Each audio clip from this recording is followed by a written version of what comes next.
लखनऊ में एक हलचल भरे पीजी के बाहर धूप स्नान करती है, जो युवा महिलाओं के लिए एक आश्रय स्थल है। अंदर हवा साझा सपनों और युवा मित्रता की ऊर्जा से गूंजती है। उनमें से एक निशा वर्मा है। उनकी उपस्थिति सादगी का एक कोमल प्रतीक है।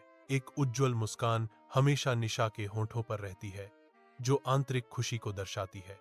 उसकी आंखें दयालुता से चमकती हैं, जो दुनिया की कठोरता से अछूती आत्मा को दर्शाती हैं। निशा शांत सुंदरता के साथ चलती है। पीजी के जीवंत ताने बाने में एक आरामदायक उपस्थिति। निशा का कमरा कानून की किताबों से भरा है, जो उसकी पढ़ाई के प्रति उसकी लगन का प्रमाण है। सरोनी क्षेत्र, जहां उसका कॉलेज स्थित है, एक दूरस्थ प्रकाश स्तंभ है, जिसके लिए प्रतिदिन लंबी यात्रा की आवश्यकता होती है। फैसला उस पर भारी पड़ता है। निर्दयी यात्रा बनाम उसकी शैक्षणिक गतिविधियों के करीब एक जीवन। उसके भीतर एक संकल्प मजबूत होता है, क्योंकि वह कॉलेज के पास एक घर किराए पर लेने के विकल्प पर विचार करती है। उसकी आंखें दृढ़ संकल्प को दर्शाती हैं, क्योंकि वह एक ऐसे भविष्य की कल्पना करती है जहां निकटता उसके ध्यान और सफलता को बढ़ाती है। धूप निशा के नए घर में भर जाती है, जो बिना पैक किए गए बक्सों के चारों ओर घूमते धूल के कणों को रोशन करती है।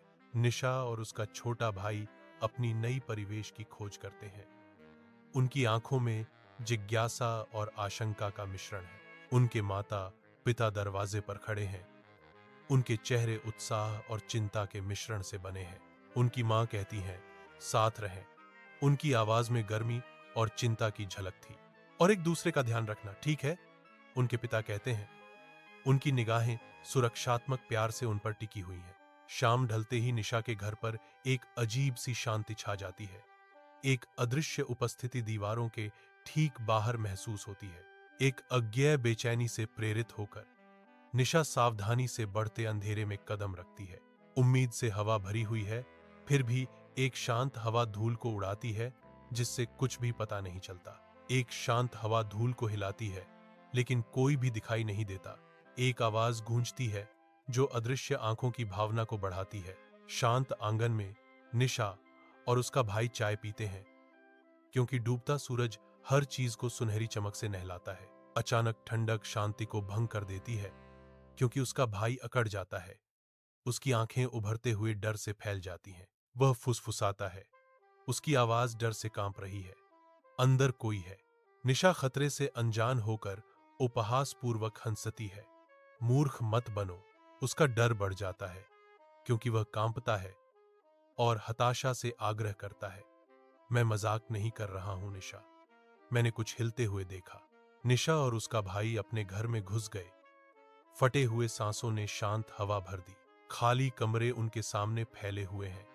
रात के बढ़ते अंधेरे के साथ छायाएं गहरी हो रही हैं। हवा का एक अचानक झोंका घर पर हमला करता है। खिड़की के शीशों को कंकाल की उंगलियों की तरह खड़खड़ाता है। पर्दे हिलते हैं। शांति में रहस्य फुसफुसाते हैं। एक सूक्ष्म ध्वनि उभरती है, जो एक छिपी हुई उपस्थिति का संकेत देती है, जो बस दृष्टि से ओझल है।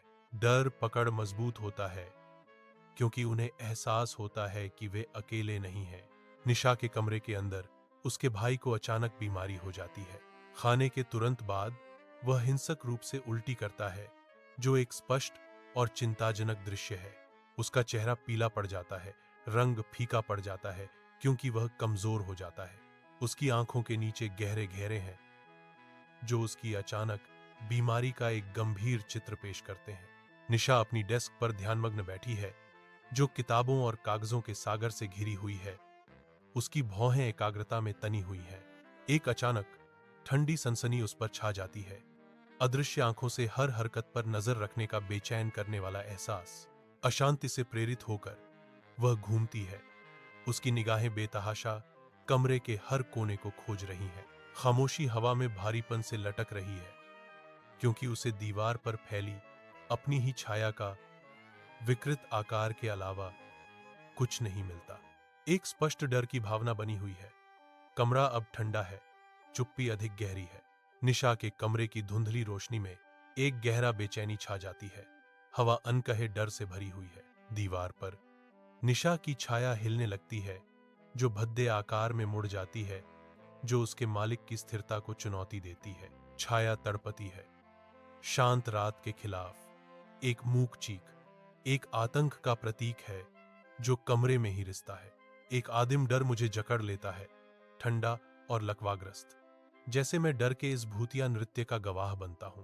मैं नींद की विस्मृति में पीछे हट जाता हूं, मेरी आंखों के सामने प्रकट हो रहे प्रेतवाधित दृश्य से एक हताश पलायन। निशा अपने बिस्तर में लेटी है, उसे उस ठंडी उपस्थिति का एहसास नहीं है जो उसके कमरे में प्रवेश कर चुकी है।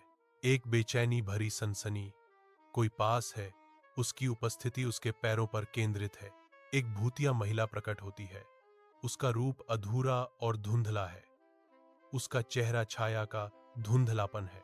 बर्फीली सांसें हवा को सहलाती हैं, क्योंकि भूतिया उंगलियां निशा के पैर से संपर्क करती हैं, जो परे का स्पर्श है।